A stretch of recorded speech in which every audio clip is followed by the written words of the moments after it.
Olá, uma ótima noite para você aí de casa, tudo bem? Está no ar o Aparecida Debate para que você se informe e forme a sua opinião. 2023, novo ano e um velho desafio que ameaça as futuras gerações. As mudanças climáticas e os efeitos sobre o planeta. Fortes ondas de calor, incêndios florestais, tempestades, tornados, furacões. Eventos cada vez mais severos que castigam várias partes do mundo, mas principalmente as comunidades mais vulneráveis, mais pobres. No fim do ano passado, uma nova tentativa de reverter esse cenário de destruição. Líderes de mais de 100 países, organizações sociais, ambientalistas, ativistas se reuniram no Egito para a Conferência das Nações Unidas sobre o Clima, a COP27. Depois de muito debate, um acordo histórico e a criação de um fundo para ajudar os que mais sofrem com as mudanças climáticas. Mas os detalhes ainda não saíram do papel, que deve acontecer só no fim deste ano. E esse é o tema do Aparecida Debate de hoje. Os nossos convidados para o programa desta noite são Carlos Bocuí, presidente do Instituto Brasileiro de Proteção Ambiental, PROAM, é mestre em Gestão Ambiental pela Fundação Getúlio Vargas e membro do Observatório do Meio Ambiente do Poder Judiciário. Também tem especialização em Economia das Mudanças Climáticas pela Universidade de Oxford, no Reino Unido. Carlos, boa noite para você, bem-vindo à TV Aparecida, obrigado pela presença. Boa noite, é um prazer estar aqui com vocês para debater o tema. Também conosco nessa noite o Alexandre Prado, especialista em mudanças climáticas e diretor de Economia Verde na WWF Brasil. Foi diretor econômico da ONG Conservação Internacional em Brasília por 8 anos e liderou programas na Fundação Getúlio Vargas e no Instituto Arapiaú. E atuou ainda no Instituto WRI Brasil, onde ajudou na criação do cálculo do protocolo de gases do efeito estufa. Alexandre, boa noite para você, bem-vindo aqui à TV Aparecida, também agradecemos muito a sua presença. Boa noite, Eduardo, Carlos, todos os telespectadores, um prazer estar aqui com vocês. Sem dúvida, foi um avanço que se conquistou na COP27, mas ainda faltam os detalhes. Sobre a Conferência do Clima, a gente vai falar mais adiante, mas eu queria começar por esses eventos extremos que nós vimos aí na reportagem. Carlos, com você, depois com o Alexandre. São os sinais claros dessa mudança do clima no mundo? Bom, não há dúvida. Nós temos hoje uma realidade comprovada de aquecimento médio desde o período industrial de 1 grau, 1,1 grau. Né? Isso está muito acima do que se previa inicialmente nos estudos do IPCC. Ou seja, nós estamos avançando muito nessa alteração climática, além do que era esperado pela própria ciência.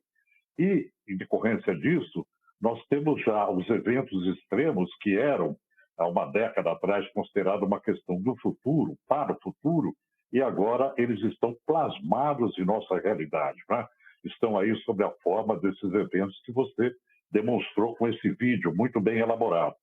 Então, a grande preocupação é exatamente a velocidade das mudanças climáticas e como a ação humana, o comportamento da sociedade humana deve ser modificado num período mais rápido do que também se esperava, para que a gente consiga um equacionamento na emissão de gases de efeito estufa. O grande desafio é esse. A humanidade ela está sujeita a enormes impactos, já está sofrendo isso, e é necessário, então, que a gente tenha uma atitude, um protagonismo mais atuante para reverter ou estancar o processo, já que reverter é difícil. Gases de efeito estufa permanecem, às vezes, até 200 anos na atmosfera. Pois é, Alexandre, eu queria que você explicasse também, para quem está assistindo em casa, a gente acompanhou aí na reportagem vários eventos extremos, mas o que a gente pode considerar como evento extremo do clima? Oi, Eduardo. Bom, o evento extremo do clima são todos esses eventos que já estão acontecendo, que teoricamente seriam de origens naturais e são assoberbados pela mudança decorrente da emissão de gases de efeito estufa, como bem falou o Carlos. Então, você tem desde chuvas torrenciais acontecendo de uma forma muito mais intensa, muito mais água de uma vez só. enquanto num cenário sem mudanças climáticas, você teria uma quantidade menor de água espalhada ao longo do tempo. E assim vai. Quer dizer, então, não é à toa que a gente vê no Brasil, a todo ano, um aumento de catástrofes. Isso é dado pelo INMET, que é um instituto do INMET no Brasil, que as catástrofes relacionadas a mudanças climáticas, a eventos extremos, elas aumentam e impactam, como bem falado no vídeo, principalmente as populações mais vulneráveis. Sobre elas, inclusive, que a gente vai estar conversando hoje no Aparecida Debate. Nesse vídeo não citamos o caso de Petrópolis, até porque a nossa reportagem viajou até a cidade serrana do Rio de Janeiro para mostrar como é que está a situação depois daquela tragédia que aconteceu em fevereiro do ano passado. Mais adiante no programa, a gente vai mostrar como exemplo daquilo que precisa ser feito e ainda não foi feito por essa comunidade. Carlos, se nada for feito, você falou que é urgente que se faça. Qual o futuro do planeta, hein? Olha, o futuro do planeta é uma estabilidade climática e, consequentemente, uma série de eventos que vão atrapalhar profundamente a vida das pessoas e até ceifar a vida das pessoas, né? A grande preocupação que se coloca hoje é a questão da segurança das populações, dos países mais vulneráveis que estão aí desaparecendo, países insulares, né? Migrações entre países e também interpaíses, quer dizer, dentro de países. Até mesmo o Brasil poderia sofrer no futuro uma situação onde determinadas regiões se tornassem, como por exemplo a Caatinga, no Nordeste brasileiro, se tornassem completamente desérticas, né? Então, isso provocaria um êxodo de populações que não teriam ali água para sua sobrevivência. Então, a grande questão é a perda, muitas vezes de vida e sempre de qualidade de vida. E um dos elementos mais importantes é a insegurança alimentar, na medida em que o aquecimento global acima de 1,5 grau, chegando aí a 2 graus, ele pode desestabilizar completamente a agricultura, porque não se tem estudos ainda suficientes para saber qual é o comportamento da agricultura frente a determinadas agriculturas, são muitas espécies de cultivos, diante das mudanças climáticas. E aí até mesmo a expectativa da perda de safras, né? Quer dizer, você perde capacidade de geração de alimentos para uma grande população que hoje já atinge aí 8 bilhões de pessoas no planeta. Alexandre, há um ponto em que não teremos mais volta, hein? Oi, Eduardo, sim, há um ponto que não tem mais volta. Na verdade, não tem mais volta, né? Como o Carlos falou, já tem um aquecimento contratado de 1,1 e a gente está emitindo toda hora, todo momento. Então, segundo o último relatório do IPCC, é inevitável que a gente passe de 1,5 grau e talvez até 2 nas próximas décadas. E a questão é o quanto que a gente consegue fazer isso de uma curva que ela volte a cair logo na sequência decorrente dos nossos esforços de redução de emissão agora. Então, a dificuldade mesmo retornando depois a um planeta mais ameno, esse overshooting, como é chamado, esse salto, né, na temperatura, quais são os impactos que eles vão causar? Não tem, por exemplo, quem trabalha com conservação, biodiversidade, que é o meu caso, como que a gente reverte uma perda de uma espécie, dado o aquecimento?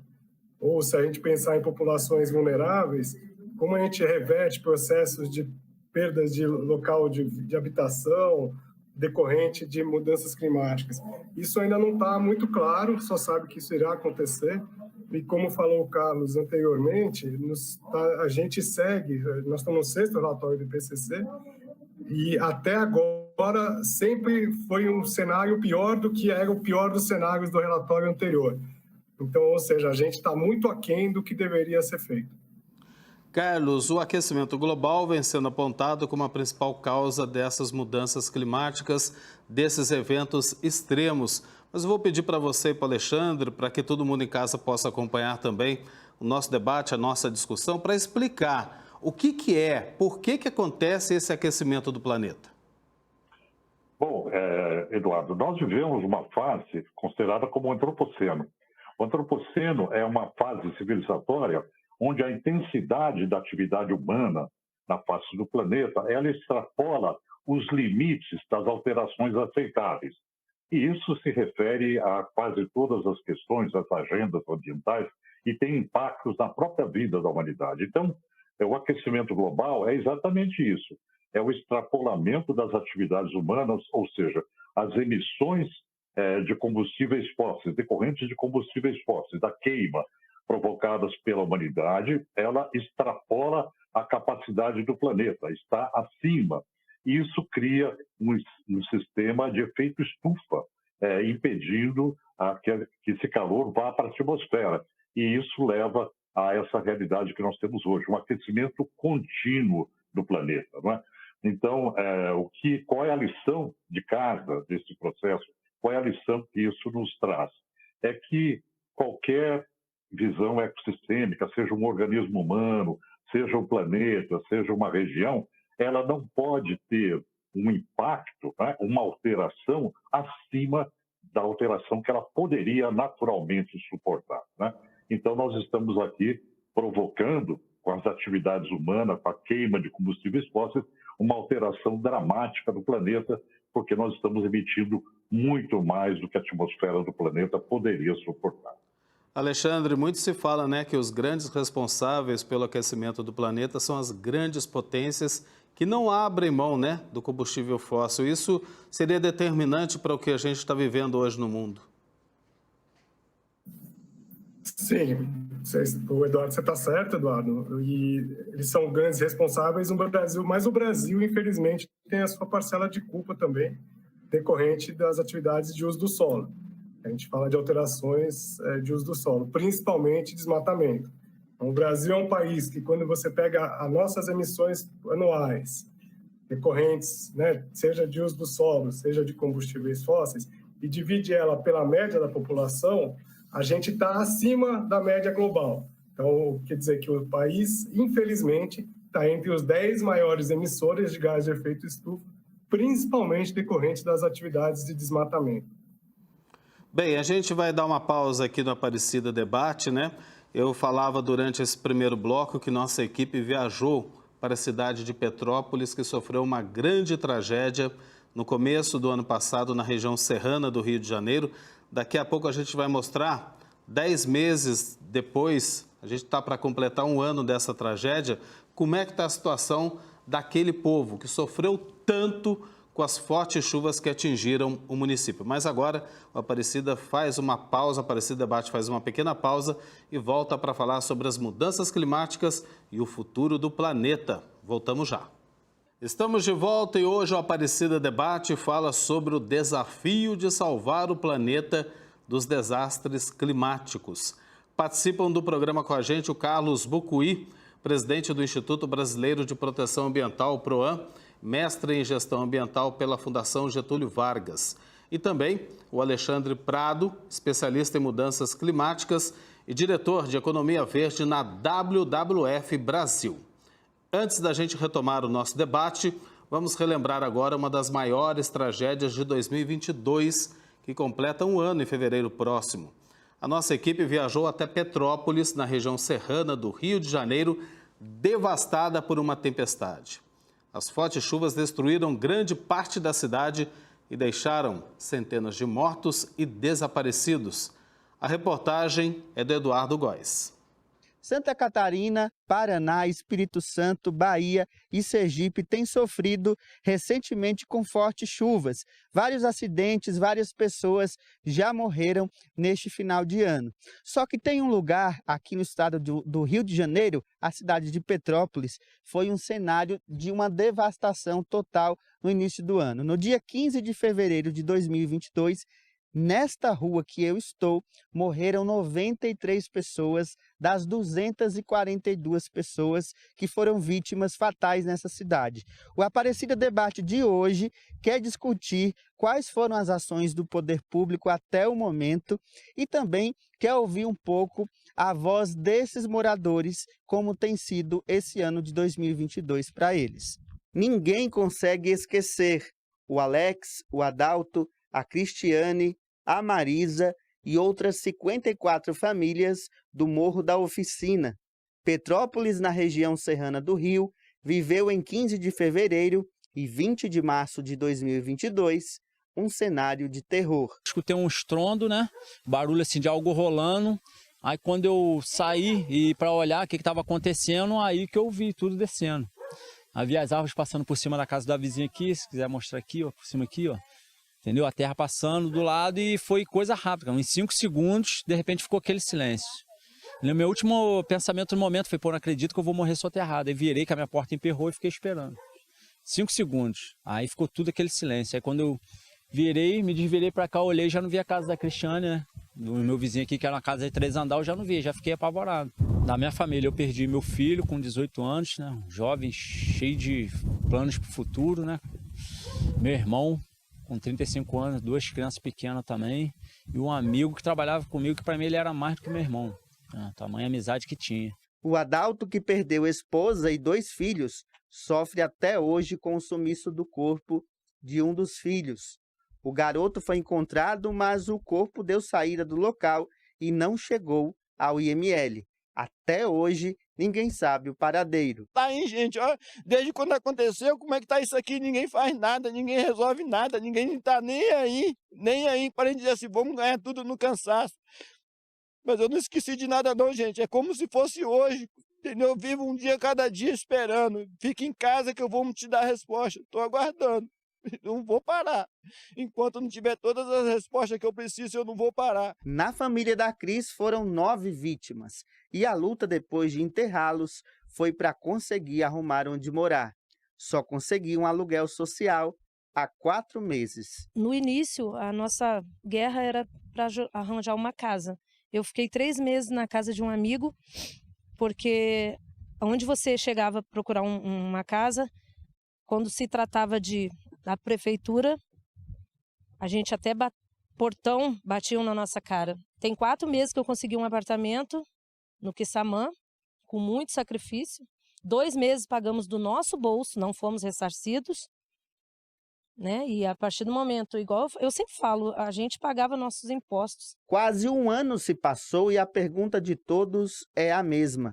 Por que o abandono do local? Nós não vimos uma reta escavadeira aqui, a não ser no dia de virar aqui para poder procurar os corpos, né? Que a maioria foi achada pelos próprios familiares. O poder público tem que entender que o povo agora sabe brigar pelo aquilo que quer. E é o que nós vamos fazer. Enquanto tiver uma pessoa gritando por isso aqui, a gente vai continuar, até ter uma resposta, até ter, olha, ou vocês, nós vamos fazer uma obra lá, o projeto é esse. E outra coisa, tem que ser um projeto garantido. 10 meses? Nós vamos... O que a gente é para eles? Nada. Petrópolis sempre passa por esse tipo de problema. Ao menos uma grande tragédia por década tem acontecido. A população questiona o que falta para que tratem o assunto como prioridade. Triste, né? Essa tragédia que aconteceu em Petrópolis, na região serrana do Rio de Janeiro. Na época a gente discutia muito a falta de planejamento para com essas famílias que vivem em áreas de risco, em especial nesse morro que praticamente foi arrastado para baixo, né? Com essa enxurrada que aconteceu no começo de 2022. Mas a gente está falando de uma necessidade em que o poder público precisava agir pelo menos nesses 10 meses, 11 meses depois da tragédia. E pelo relato dos moradores, pouco agiu ou não agiu em nenhum ponto, não avançou um passo para proteger essas comunidades mais vulneráveis. E quando a gente vê tragédias como essa, Carlos e Alexandre, a gente repara que são justamente essas comunidades mais vulneráveis que são as principais vítimas, né? Por que isso acontece afinal, Carlos? Eu começo com você. Bom, eu queria dizer, em primeiro lugar, que é uma tragédia terrível, né? Você perder pessoas. E é uma tragédia anunciada, porque você tem cartas geotécnicas que atestam o risco dessas áreas de declividade, as áreas inundáveis. Quer dizer, não há desconhecimento sobre riscos geotécnicos de deslizamentos do Brasil. O que há é a falta de programas efetivos para proteger a população, inclusive, se necessário, com relocação, né? Então, é isso que consiste o grande desafio das mudanças climáticas, você realizar um grande processo de adaptação climática livrando essas comunidades que estão em situações de vulnerabilidade para que isso não volte a acontecer, não é? E aqui eu gostaria de fazer um recorte nesse processo.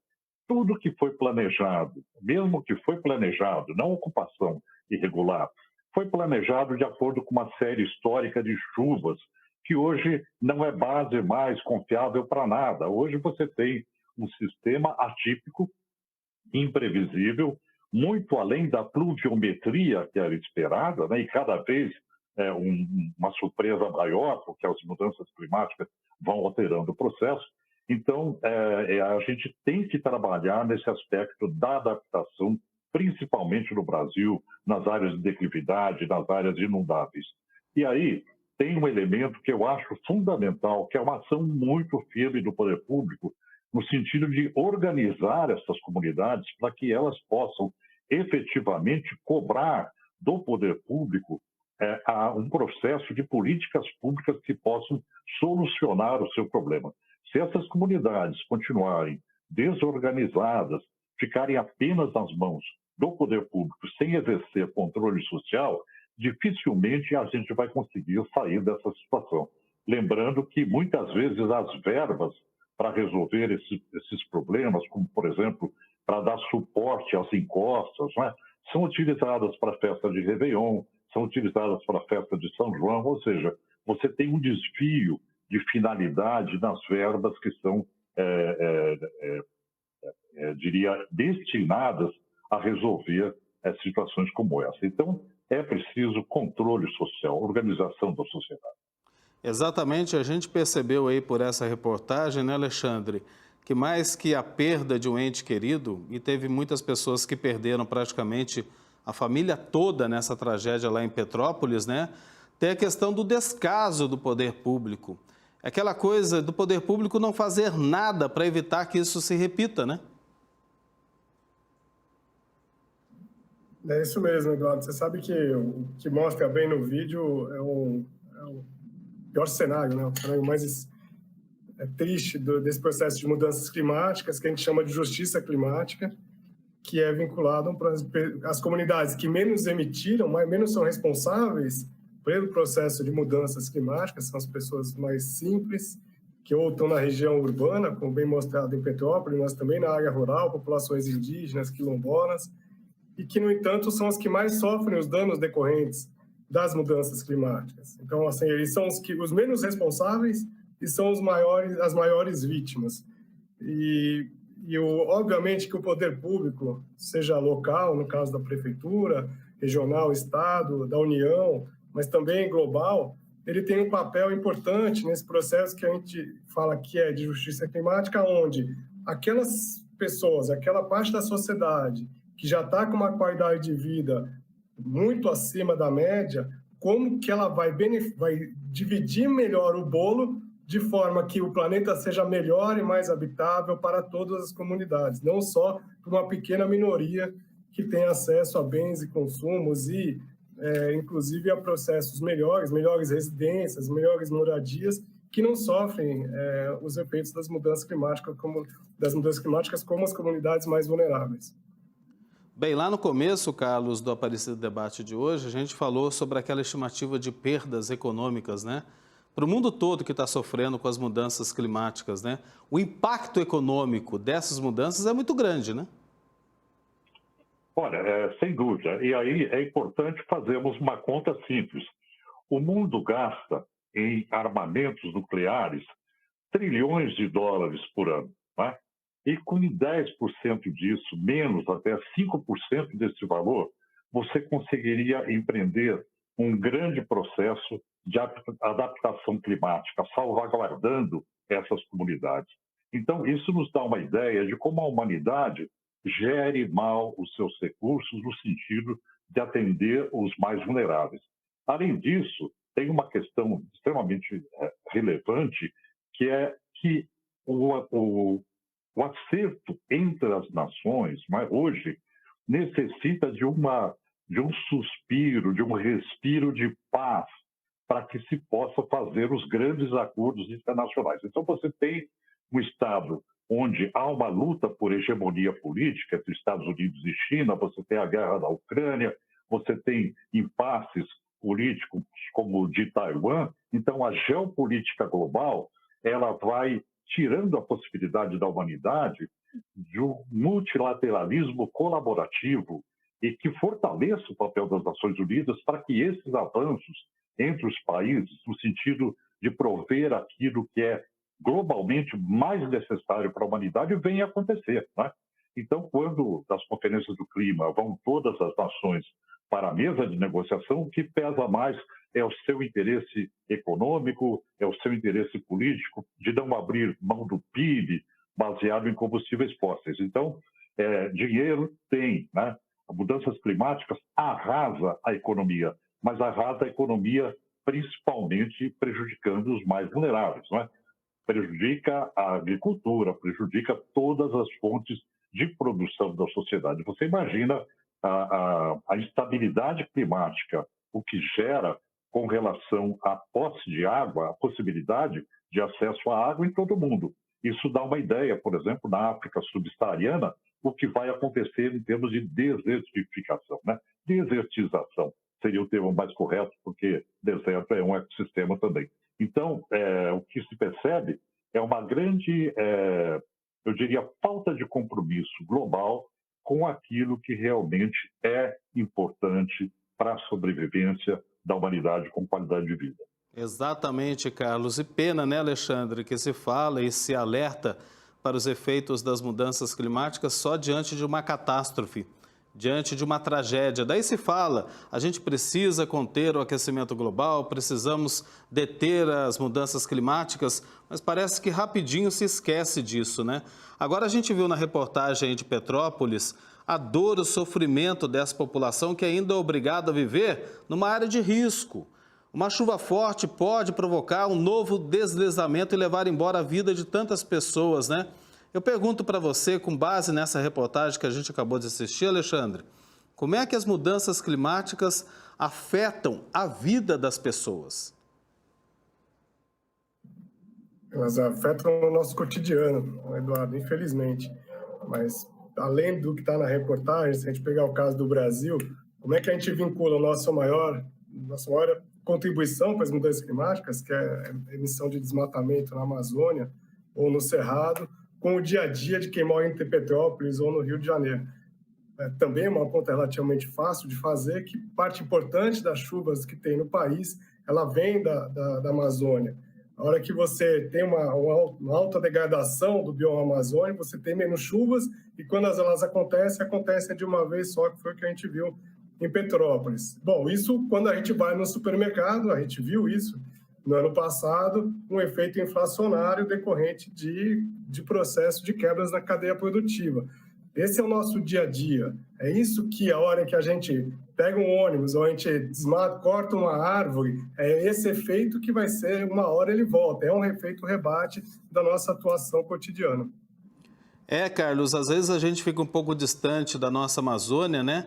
E a gente não presta atenção, o que acontece lá repercute aqui no mundo todo, né? É exagero dizer isso ou não? De forma alguma, isso é uma realidade, né? A Amazônia é o grande driver de transposição da umidade para todo o continente sul-americano dos Andes para cá, né? A Amazônia, a umidade da Amazônia transportada abastece em 60% a região metropolitana de São Paulo, sudeste do Brasil, a região do Pantanal, forma a Bacia do Plata, é importante para a Argentina, para o Uruguai, para o Paraguai, né? Então, o que a Amazônia faz, na verdade, ela é a grande caixa d'água da América do Sul, né? Se nós permitirmos que a Amazônia seja desertificada, né, passe por um processo de dessalinização, o que vai ocorrer é que nós vamos perder essa regularidade hídrica que dá vida a todos os processos econômicos e mantém a qualidade de vida na América do Sul. Essa região dos trópicos que nós vivemos, por exemplo, na região de São Paulo, né, ela, no mundo todo, é uma região praticamente que passa por um processo de desertos. A única região do mundo que não tem essa característica de savana ou deserto é a região do Brasil, porque detém a Amazônia. A Amazônia é que garante essa manutenção. Então, manter a Amazônia é manter a água, né? É incrível como isso é tão simples, mas o governo, por exemplo, tem se recusado a admitir essa prioridade. Essa é a prioridade do Brasil, não tem dúvida. Foi muito bom, Alexandre, ter entrado nesse assunto. E além da Amazônia, Alexandre, a gente precisa também olhar para outros ecossistemas brasileiros que também estão seriamente ameaçados, né? Exatamente. A questão das mudanças climáticas é que ela, no caso dos nossos biomas, é que a hora que a gente desmata ou degrada, a gente piora a mudança climática, porque emite gases de efeito estufa, e isso vai reverter no maior degradação dos nossos biomas. Nós estamos no Vale do Paraíba, na TV Aparecida. Quer dizer, o que acontece a hora que você tem menos floresta? Né? Você tem menos água. E menos água, você vai ter menos chuva, o que vai ocasionar menos floresta. Então, você entra num efeito cascata em que o pior só piora. O que a gente tem que fazer? Reverter esse processo, é manter a floresta que temos, restaurar em áreas que estão com baixo uso, em áreas degradadas, como a gente chama. E aí, o que a gente espera com isso? Gerar mais emprego, gerar mais novas oportunidades e ter melhor qualidade de vida para toda a população.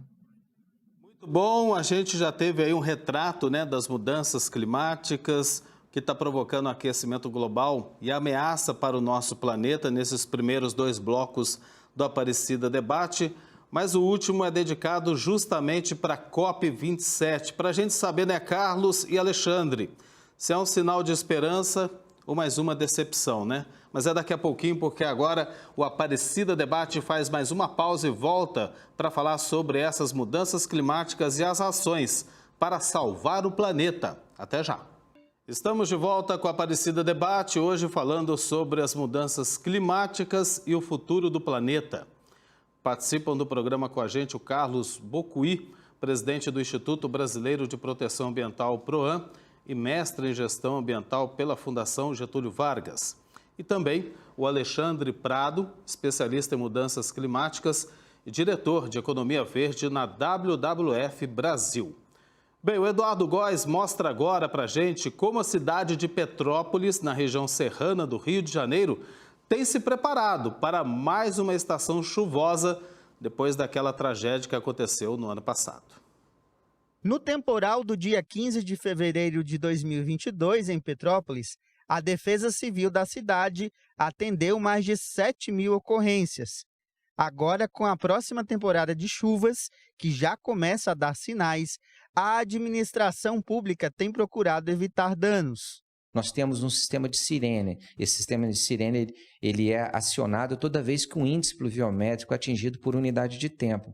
E a comunidade já conhece isso, porque a Defesa Civil faz os simulados, tem encontros, principalmente com os núcleos comunitários de Defesa Civil, que é uma extensão da Defesa Civil, onde a Defesa Civil faz o treinamento de pessoas da própria comunidade e elas ajudam, né, a comunidade não só a isolar o local, fazer o acionamento do socorro correto e também direcionar pessoas que precisam para os pontos de apoio. A Defesa Civil de Petrópolis, somente no ano passado, quadriplicou o número de pontos de apoio, né? Principalmente num trabalho feito com a comunidade, onde a própria comunidade fez mapas de perigo. A Prefeitura de Petrópolis tem uma preocupação especial com as áreas de risco remanescente, onde aconteceram escorregamentos e parte dessas localidades não podem ser habitadas até que seja feita uma intervenção de engenharia ou então que seja determinado de vez se algumas áreas não poderão ser mais ocupadas. Para o povo da cidade, a igreja tem sido uma ajuda importante na hora do sufoco. Todas as igrejas aqui começaram a atuar prontamente, né? Acolhendo as famílias, usando como forma de abrigo mesmo, né?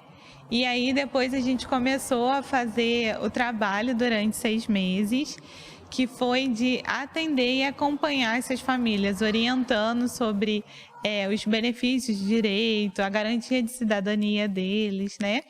E também de ofertar a eles a concessão da cesta, alimentos. A minha casa não foi atingida, mas eu tive que sair, ela foi completamente interditada. Eu tive que sair, eu tinha as minhas coisas que eu estava acostumada a fazer ali, tive que ir para um outro lugar, mudança, onde não cabiam tudo, sem dizer que a população ficou sem o ciclo, sem a rotação. Os clientes todos do mês desmarcaram, ninguém marca mais nada, ninguém procura, então a nossa forma de fazer compras, de comprar, de ter, de se sustentar, e a igreja foi muito importante nesse momento, que ela tanto cedeu o espaço para a comunidade fazer a comida e servir para os que estavam necessitados, os que não foram atingidos vieram, e muitos que foram atingidos também ajudaram. Ficamos aí quase um mês comendo quentinha. E depois veio a igreja, acho que se propôs e fez a entrega das cestas básicas e os atendimentos. Pelo que dá para ver, o período de chuvas já voltou. Mas a lição que fica é a seguinte: o tempo passa e os problemas são os mesmos. Será a falta de luta do povo? Acho que não. Será falta de dinheiro, falta de vontade política. O Aparecida Debate de hoje quer fazer você aí de casa pensar um pouco mais a respeito do assunto. Pessoal de casa e os nossos convidados, então essas perguntas eu passo para vocês. Carlos e Alexandre, começando pelo Carlos. Bom, você quer saber a respeito das soluções para esse problema, é isso? Exatamente, o nosso repórter falou aí, né, Carlos? Questão de descaso, falta de dinheiro, falta de vontade política. Afinal, a gente procura uma resposta, porque sempre quando acontece uma tragédia como essa em Petrópolis, e lembrando que no final agora recente, final de 2022, nós tivemos fortes chuvas e tempestades, chuvas bem acima do nível normal, em vários estados que foram muito castigados, Santa Catarina, próprio Rio de Janeiro, São Paulo, Bahia, Minas Gerais, Espírito Santo, enfim, a história vai se repetindo. O que dá para fazer, afinal? Olha, veja, não tem novidade nesse processo, né? Você tem tragédias anunciadas. Você tem legislação no Brasil que nos garante ações efetivas. Você tem a Política Nacional do Meio Ambiente, a Política de Mudanças Climáticas, você tem também ciência, né? Conhecimento científico, cartas geotécnicas, levantamentos que apontam quais as áreas que devem sofrer intervenção, quais as áreas onde a situação é mais difícil, que deveriam haver as relocações de população, quando não dá para manter o local. Você tem uma perspectiva de piora no cenário por conta da aceleração das mudanças climáticas e falta nesse processo uma grande lacuna, que é a da participação social e do controle social. Você organizar a sociedade para que ela cobre efetivamente e continuamente o problema. Veja a tragédia que se abateu sobre Recife no ano passado, sobre a Bahia, né? Sobre as questões, por exemplo, as encostas de Santa Catarina nas estradas. Então, tudo isso é tão evidente, mas você não tem elementos de adaptação em curso.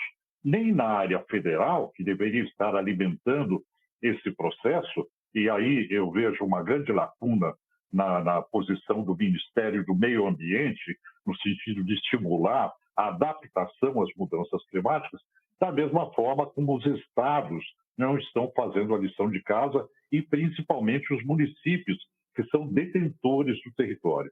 Geralmente, nos municípios que necessitam de defesa civil, esse departamento, por vezes, ele não é entregue na mão de gente especializada, gente competente que possa tocar, de fato, a sua missão no sentido de salvaguardar a vida da sociedade. Mas são cargos políticos.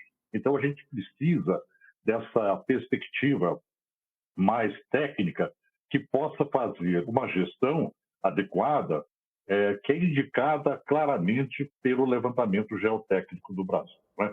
Então, eu acho que falta essa seriedade, esse compromisso, esse envolvimento dos governos, dos departamentos ambientais, da defesa civil, envolvendo a comunidade de uma forma mais efetiva, para que a gente tenha melhor aparato para enfrentamento do problema que deverá se agravar, né? Esse é o elemento mais difícil para a sociedade. Ele vai se agravar.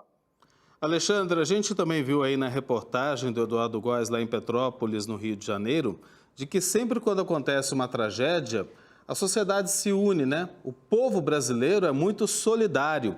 Isso inclui a comunidade local, inclui as pessoas de fora. A igreja teve uma atuação muito grande, não somente nessa, como em outras tragédias provocadas pelas chuvas, mas eu gostaria de ampliar essa conversa, esse debate. De uma forma geral, como é que nós, enquanto sociedade, o que a gente pode fazer para ajudar a combater os efeitos das mudanças climáticas? Oi, Eduardo, obrigado pela pergunta.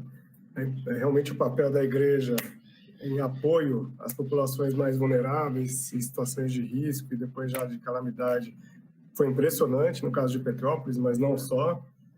E uma boa resposta, como você sabe, o resultado da COP27 foi a criação de um mecanismo de perdas e danos, onde a proposta é que os países mais desenvolvidos, os países ricos, eles criem uma forma de financiar a perdas e danos dos países mais pobres, das populações mais vulneráveis.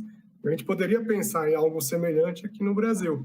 Como que a nossa elite econômica, socioeconômica, cria um mecanismo para apoiar as comunidades mais vulneráveis, seja na área urbana, como foi o caso de Petrópolis, seja na área rural, mais vinculada às populações indígenas, que sofrem os danos das mudanças climáticas. Essa é uma coisa a se pensar, dado até o resultado da COP27. Além disso, obviamente, tem coisas que a gente pode fazer no dia a dia, como qualquer cidadão. Por exemplo, usar mais transporte público. É óbvio que o nosso transporte público não é o melhor do mundo, mas se a gente não usa, como que vai ser melhorado? Então, óbvio que a gente usa mais transporte público, com a tendência de eletrificação, daqui a alguns anos, você tem menos emissão de combustíveis fósseis. Obviamente, cuidado com os córregos, com os rios, mantenha a floresta, mantenha a paisagem, evita sujar o rio, jogar dejetos, lixos direto no rio, evitar consumir em excesso, né? Já é um absurdo num país como o nosso a gente pensar que há possibilidade de consumo em excesso num país que é tão carente, que tem mais de 30 milhões de pessoas passando fome. Então essas são algumas medidas que podem ser feitas no nosso cotidiano que ajudam bastante no caso de combater as mudanças climáticas.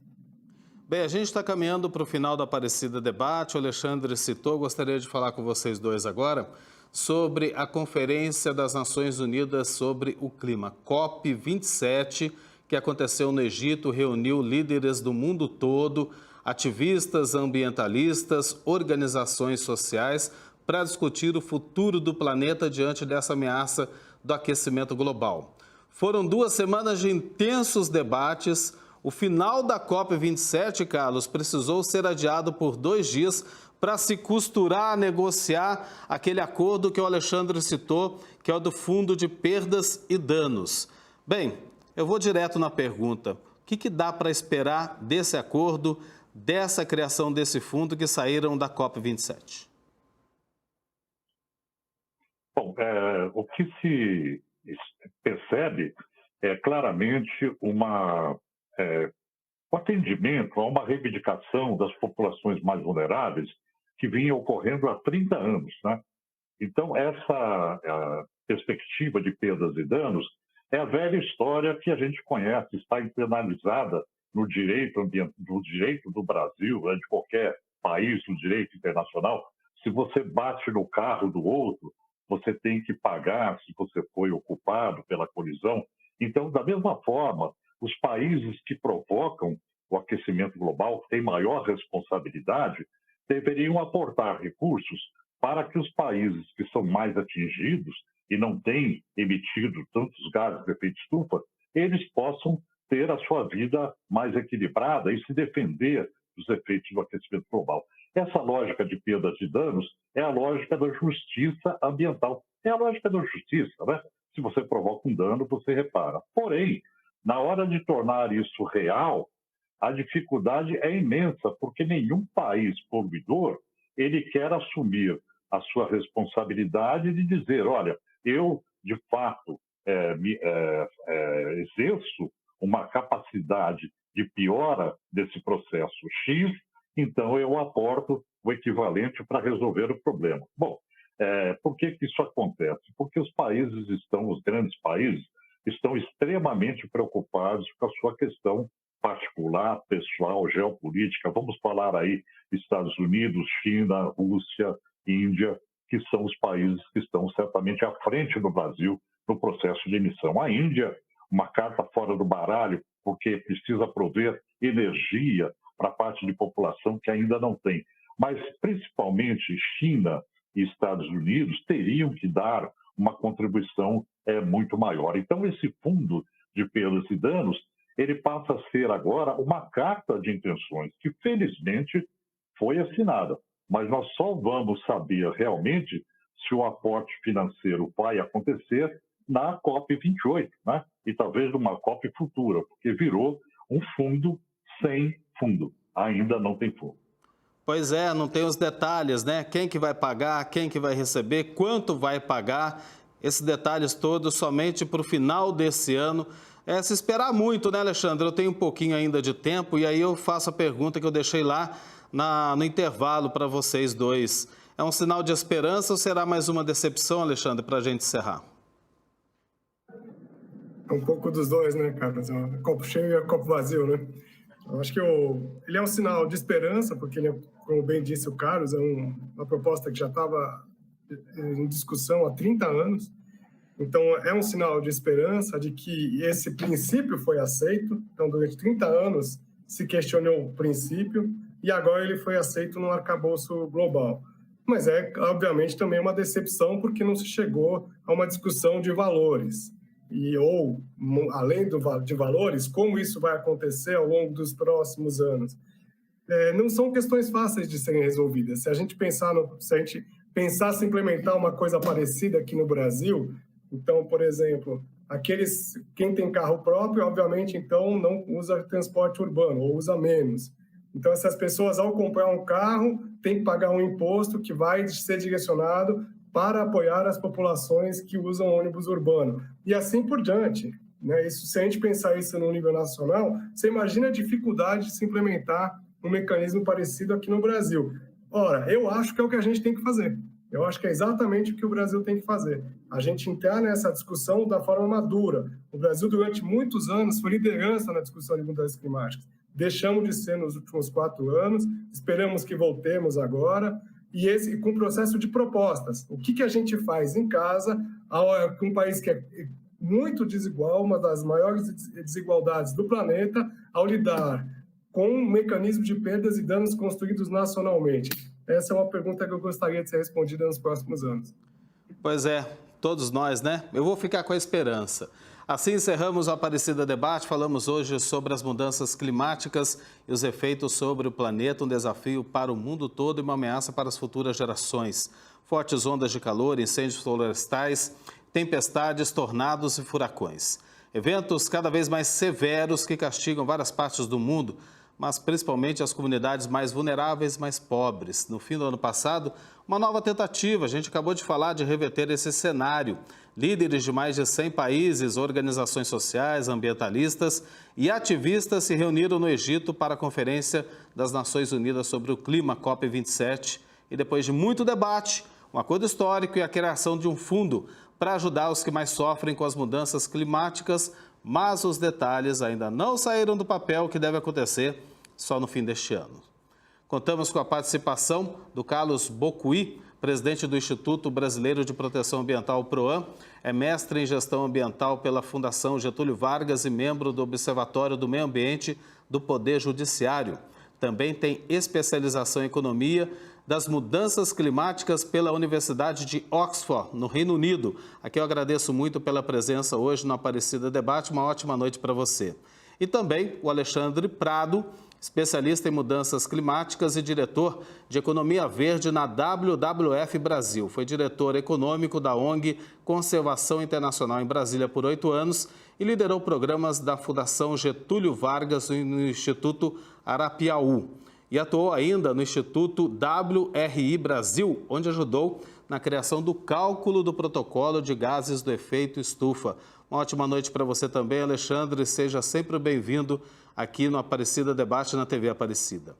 E se você quiser rever esse programa, até mesmo compartilhar com a sua família e amigos, acesse aí o canal da TV Aparecida no YouTube. E quando fizer comentários em nossas publicações, utilize a hashtag Aparecida Debate, que volta na próxima terça-feira contando com a sua companhia. Boa noite, um ótimo descanso e até lá.